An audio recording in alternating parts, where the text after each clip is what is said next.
I wrote my dissertation on the topic of sacrifice, holiness, and sin in Leviticus. So in today's video, I'm going to be doing a 10-hour audiobook reading and dramatic presentation of my book. Just joking. We're going to be looking at a handful of passages in Exodus and Leviticus, talking about some of the fundamental categories of offerings and some of the conceptual ideas around holiness and purity that are influencing the way these sacrifices and offerings take place. The goal here is to provide some real basic explanation and give you some terminology for understanding the passages in Exodus and in Leviticus. There are three main types of offerings in the biblical tradition. The terms that scholars give to these types are apodictic, casuistic, and ceremonial. Now, apodictic law means absolute law, and the example in the Bible for this would be the Ten Commandments.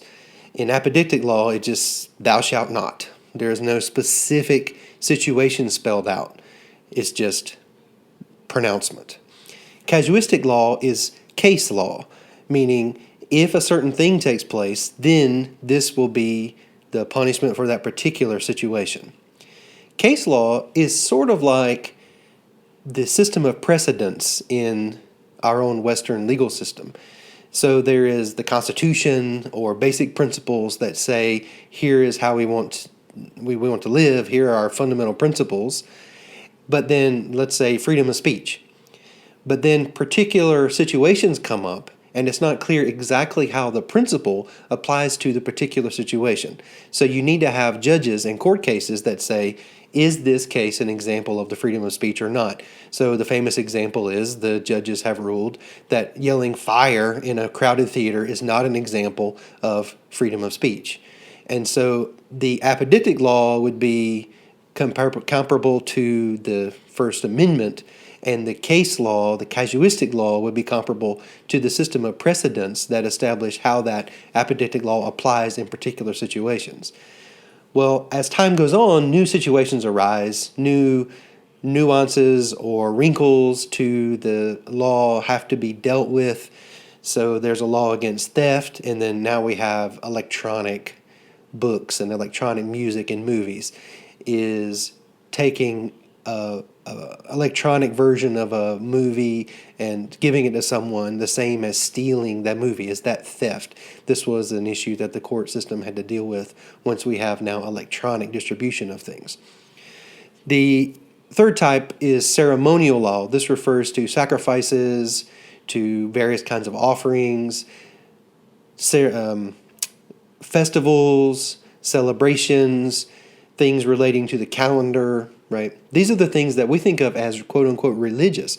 But the point I want to make about this is there's no such thing as religious because there's no such thing as not religious. All of these laws, from the Ten Commandments to the case law to the ceremonial law, are fundamentally what we would think of as religious. There is no secular law in this mix. Let's talk first about the apodictic law in Exodus. Apodictic law would be the Ten Commandments, and I'm going to have a video on Monday in which I talk about the Ten Commandments in more detail. That's in connection with the book of Deuteronomy. But I just want to point out that the Ten Commandments are apodictic law. You shall not murder. Now, this is a translation issue. The verb here says, you shall not kill. Well, is all killing the same? Anytime you kill someone, is it the same penalty? Are all killings the same situation? No, they're not. Let's imagine that I let somebody borrow my truck, and while they were driving my truck, the brake line went out and they crashed into a telephone pole and they perished. That would be very unfortunate. Am I to blame? Probably not. What if I knew the brakes were bad and warned them, but they didn't hear me and they crashed? Or what if I knew and didn't warn them? Those are different situations. What if I went out there and took my clippers and clipped the hydraulic line so that all the brake fluid drained out, and when the person going down Duncan Chapel Road crashed into a telephone pole and they died? Am I to blame? Am I culpable? Well, that last case would be murder. That would be first-degree murder, probably. So even in our own law, we don't treat all acts of killing the same way.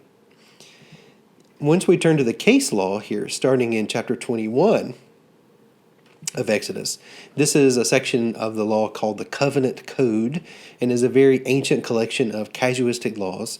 And in the Covenant Code, they deal with some of these specific situations having to do with the various legal principles. For example, here in 21:12, whoever strikes a person mortally shall be put to death. This is the idea of lex talionis, the retaliation law, an eye for an eye, tooth for a tooth, life for life, which incidentally was expressed already in the Law Code of Hammurabi, which is much older than the Bible, part of the legal milieu of the biblical writers. Well, as you see in the case law here, the casuistic law, there are if. If it was not premeditated, then the person can get some kind of a hearing and argue that it was an accident. But if someone willfully attacks and kills another, then you shall execute them. Whoever strikes father or mother shall be put to death. This is not really talion. It doesn't kill father and mother, but just if you hit your father or mother, you'll be put to death. If you kidnap a person, you shall be put to death. If you curse your father and mother, you shall be put to death. Now, be very careful in these quarantine situations. Now, when individuals are fighting and one strikes another one with a stone or a fist, so that the injured party, though not dead, is confined to bed, but recovers and walks around outside with the help of a staff, then the assailant shall be free of liability. So if they get better, then they're okay, and they're not going to have to pay the penalty. What about if you strike and kill a slave? Well, if you strike a slave and kill that slave and he dies immediately, the owner shall be punished. If the slave survives a day or two, there's no punishment because the slave is the owner's property. If you're fighting and you injure a pregnant woman so that there is a miscarriage, then there's a fine that is paid.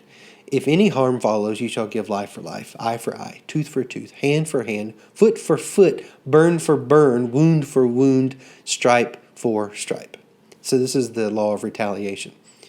There's a whole set of laws in here about oxen that gore people. If you own an ox and you let somebody borrow it and that ox gores them, that is exactly parallel to my example of if I let somebody borrow my truck.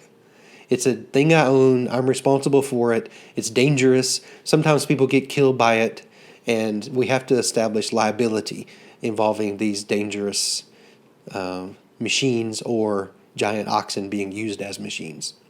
If somebody leaves a pit open and doesn't cover it and an animal falls into it, then you're responsible. You have to pay for the value of the thing that fell into it. One of my favorite areas of casuistic law has to do with fire and theft and the deciding who's responsible for the loss of property.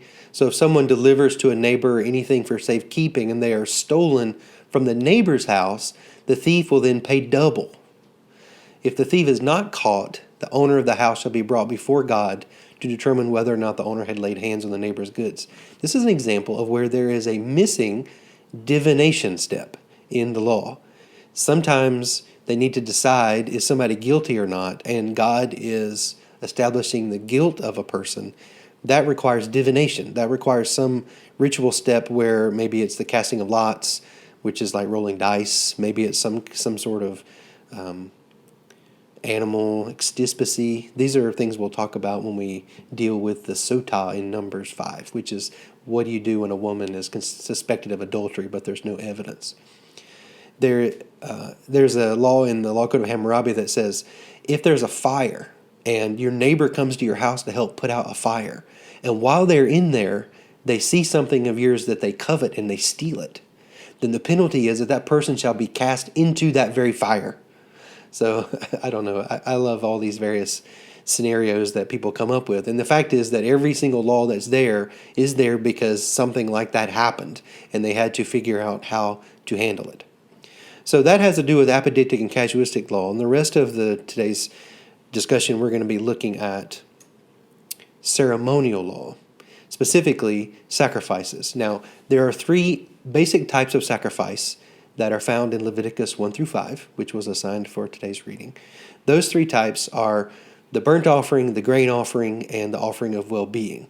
Burnt offering, first of all, is a kind of offering in which the entire animal is burnt up. There is a procedure that's laid out in Leviticus 1 where you bring the animal. The person who is bringing the animal puts their hand on the head of the animal to identify with the animal so that whatever good comes from the animal accrues to the person who brought it. They'll cut it up into its parts. They will arrange it, wash it, and turn the whole thing into smoke on the altar as a burnt offering, an offering by fire of pleasing odor to the Lord. The whole thing is burned up. And the Hebrew term for this is olah, which means to send up, to turn into smoke, basically. The purification offering has a variety of uses.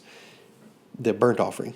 In chapters 4 and 5, 6, 7, you'll read about the various uses of some of these offerings. The burnt offering can be used as part of a purification offering. We're going to talk about purification in a minute. A reparation offering, which is the offerings that are used when somebody has found to have defrauded another person or defrauded the sanctuary. They have to repair that broken relationship.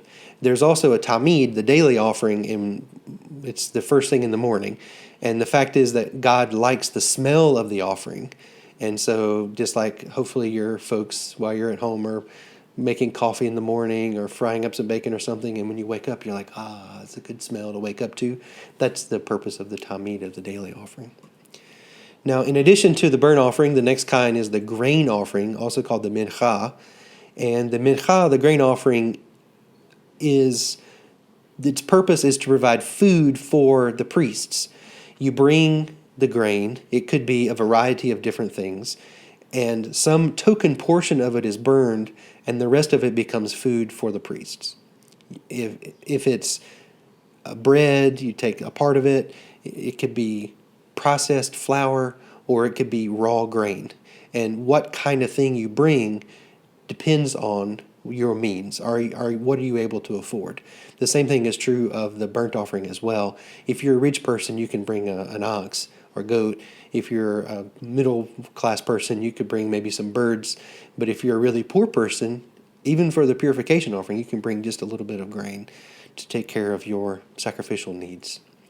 The third type of offering is the so-called well-being offering, and the Hebrew term for this is shalamim. The shalamim is related to the Hebrew word shalom, which you probably know. I'm wearing my Shalom Y'all t-shirt today in honor of this presentation. The shalamim is the offering of well-being, and in this one, similar to the grain offering, a token portion is burned, and the rest of it becomes food. It becomes a communal meal. The part that's burned, there are a handful of little parts of the organs, and the suet, the fat layer that's around the organs, is burned. And the question that is always fun to talk about with students, it's more fun in person than in this format, is why are they burning the fat? The reason they're burning the fat is because the fat is the best part. We don't really identify with this in modern culture where fat is bad and people are trimming the fat off of their steaks very carefully or whatever. But traditionally, the fat is considered the best part. And to give the fat to God, to burn the fat on the offering, is to give God the very best part. Now, the well-being offering, the shalamim, can be used for a variety of purposes. It is the foundation for the Thanksgiving offering, the completion of a vow. These are offerings that you would bring to God after something has happened and you are showing your thanks, your appreciation. You're gathering all of your people together, doing this offering, and then the food that's generated from the offering becomes a communal meal.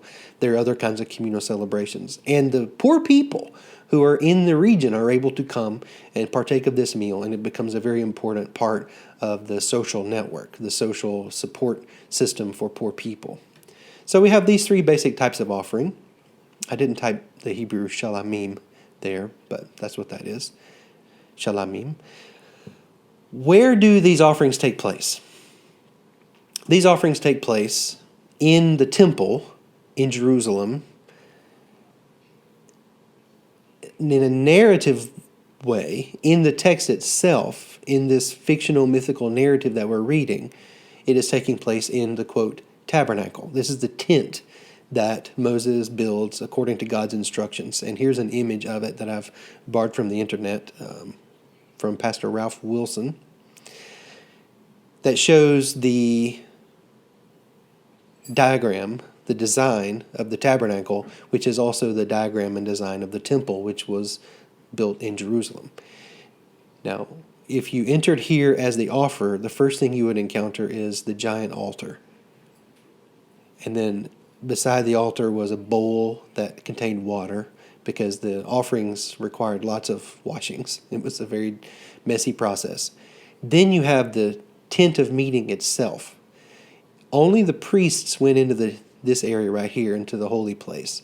And there was an incense altar inside, and a lampstand, and a little table where they would put a daily bread offering. And this is where the priests would go to do their daily business. Inside that, behind a curtain, was the so-called Holy of Holies. This is where the Ark of the Covenant is, where the Ten Commandments are placed.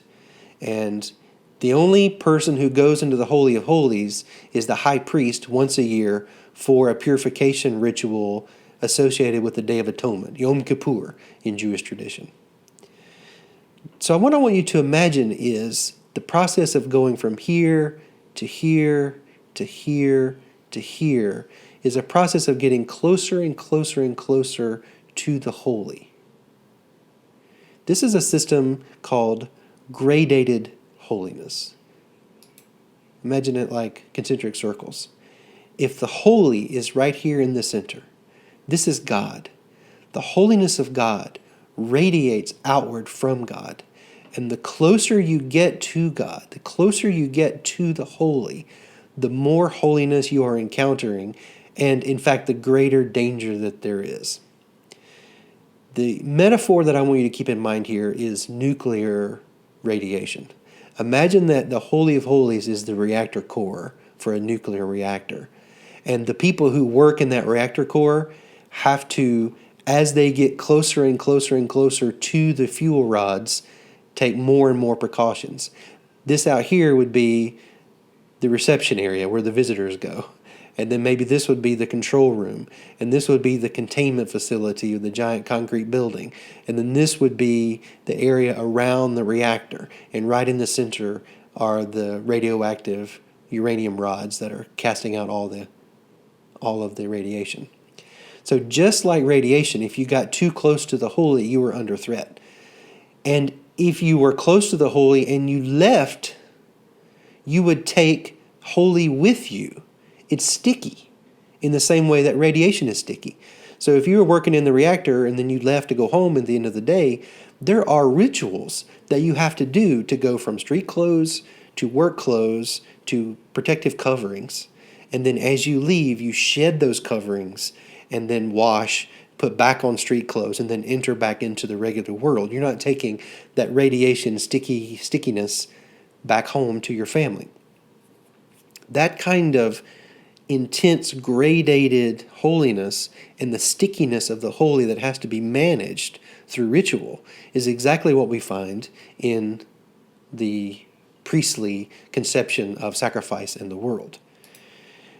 The categories we're dealing with are holy, common, clean, and unclean. So holy is God. This is the Holy of Holies. This is the thing that's at the center. But anything associated with God, anything close to the center, also takes on holiness. So you could either be holy or common. A priest at work is holy. A priest at home is in a common state. And the transition to and from work is about transitioning from holy to common. A fork that you use for the offerings is holy fork. A fork that you use at home is a common fork. And so there are rituals that are associated with the introduction of a new equipment or new utensils into the holy service. This category is also very important. There is in the world, in life, generated by normal everyday processes, impurity, uncleanness. It's not sin, it's uncleanness. And in chapter 11, you read about animals that are divided up into clean and unclean according to certain categories.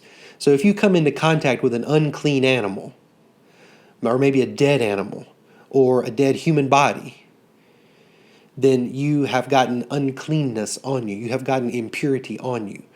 And the thing that you have to do then is a ritual that will enable you to shift over into the clean category. This is not sin. This is impurity in a ritual sense. When a woman has a baby, she enters into a period of impurity, of uncleanness, because of all of the various blood and things that are generated by having a baby. The ritual for going from unclean to clean for a woman who has a baby involves doing an offering, a purification offering, and waiting for 7 days. If it's a girl baby, she has to wait for 14 days because she's purifying for herself and for her baby. This process of back and forth, if you have sex, it generates impurity. And the process of going from unclean to clean after sexual activity involves washing, probably a good idea anyway, and a period of waiting. And then when you wait to a period of time, now you've entered back into a state of clean. So what we're describing is a kind of back and forth, so that an individual can shift back and forth between holy and common, and also back and forth between clean and unclean. So the different states you could be in, you might be holy clean. That would be a priest at work. You might be common clean. That would be a person at home who happens to be in a clean state. You might be common unclean. You're at home and you're working and you come into contact with impurity. Now you're unclean. It's no big deal. You just have to manage that. Maybe your relative has died and you have to prepare the body. Well, that brings impurity, and so now you're in an unclean state. No problem. What can't happen is there's no connection between holy and unclean.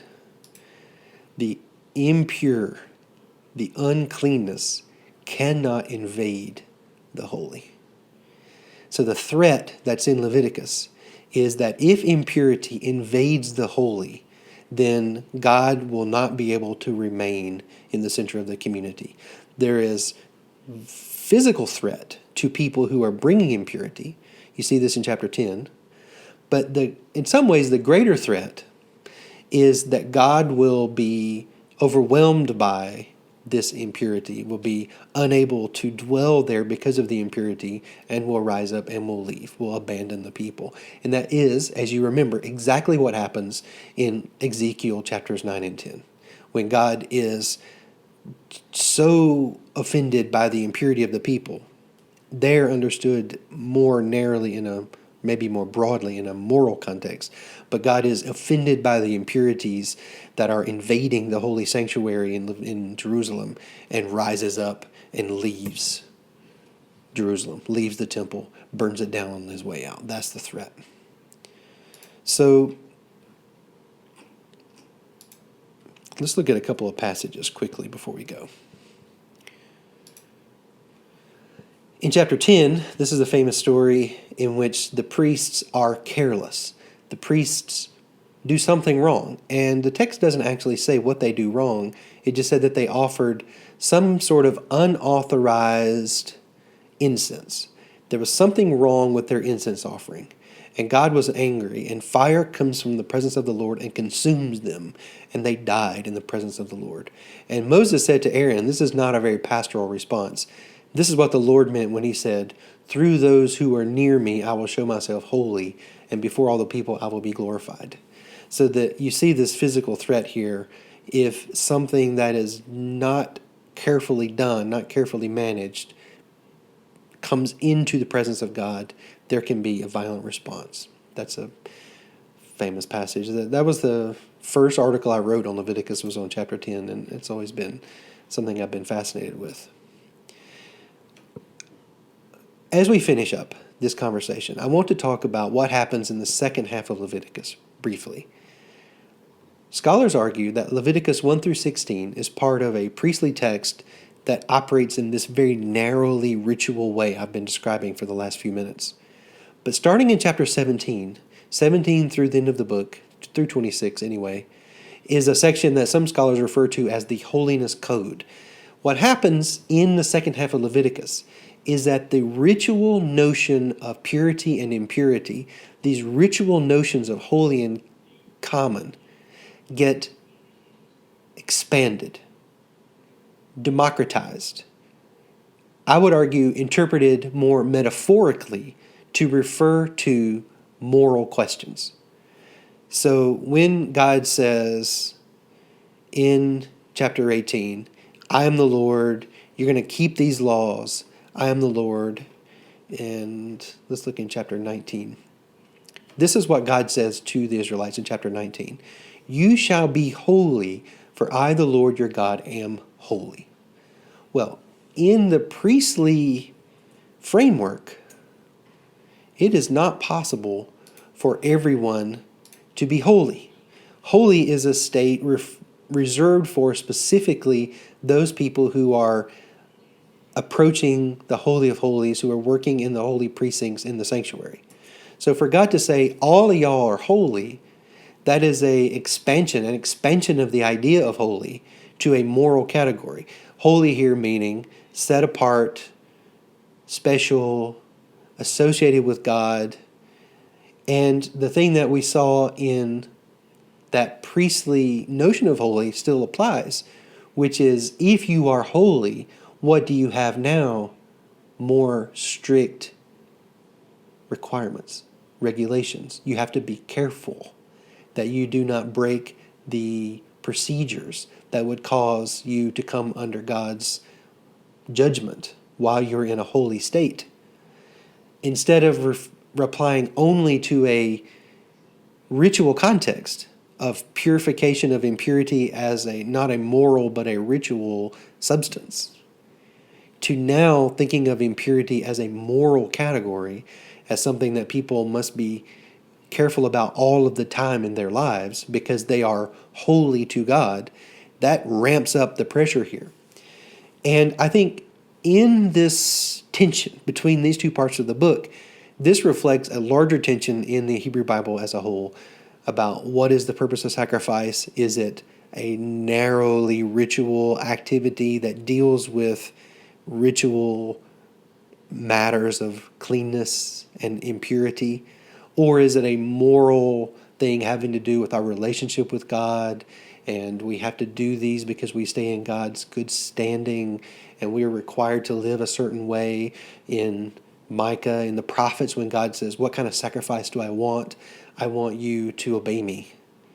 So you take these ritual categories and they become metaphors for moral life before God, that you are sacrificing, meaning you are controlling and you are giving and you are presenting to God all of the things that you have in your life, and that you are following a very strict moral code that God has desired you to live in a certain way. Ultimately, it becomes covenantal.